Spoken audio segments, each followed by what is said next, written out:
Isang mapagpalang araw po ng linggo mga idol. So kahit linggo mga idol ay may pinapasok tayong mga kasama po dito ano po. So may pumasok po na 4. Silipin natin mga idol yung day 2 ng aming project dito sa Villaverde, Nueva Vista. Ayan ano po. Yun mga idol. So eto yung sa master's bedroom na i-frame na namin kahapon ano po. So ngayon ay natakpan na po. Katulad po ng sinabi ko nung mga nakarang araw mga idol ay plain ceiling lang naman po ito. So ito yung paraan pag plain ceiling ano po. So yung frame ay 16 inches po yung pagitan. Then dito sa may pinaka dugtungan ng ating mga board mga idol ay dito lang po kami naglalagay ano po ng horizontal niya. So ito. So yung pagitan naman is 16, hindi po yung traditional na 2 feet by 2 feet ano po. So dito na lang yung aming yung horizontal.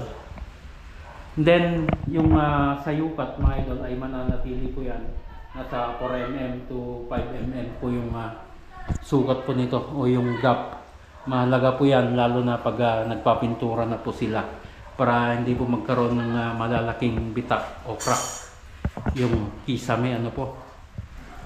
Then yung sa blind rivet mga idol, ayan o. So alos nasa 10 cm to 12 cm lang yung pagitan ng blind rivet. Lalo na dito sa pagitan ng mga yukat ano mga idol. Yan, so mas malapit yung ginagawa po namin ano.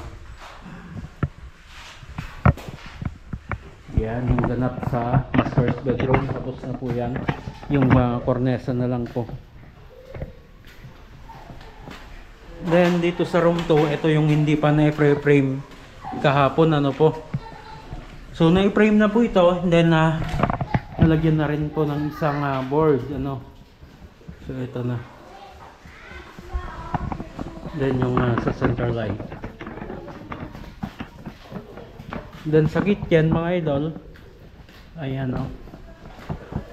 So ito yung sa kitchen naman.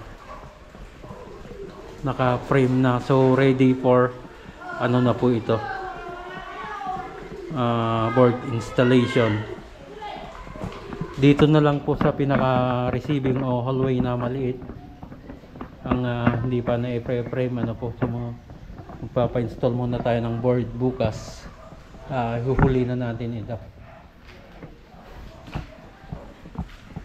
Yan. So ito yung CR din. So plain ceiling lang to po lahat ito. At sa gilid niya mga idol ay cornesa. So good for 2 days pa siguro ito mga idol. Pati yung cornesa ay matatapos na kami. Then hopefully sa tiles ay magkasundo ulit kami. Okay mga idol, so yan yung update ngayong day 2 ano po. So hanggang dyan mga idol, lagi po tayong mag-ingat at God bless po sa ating lahat.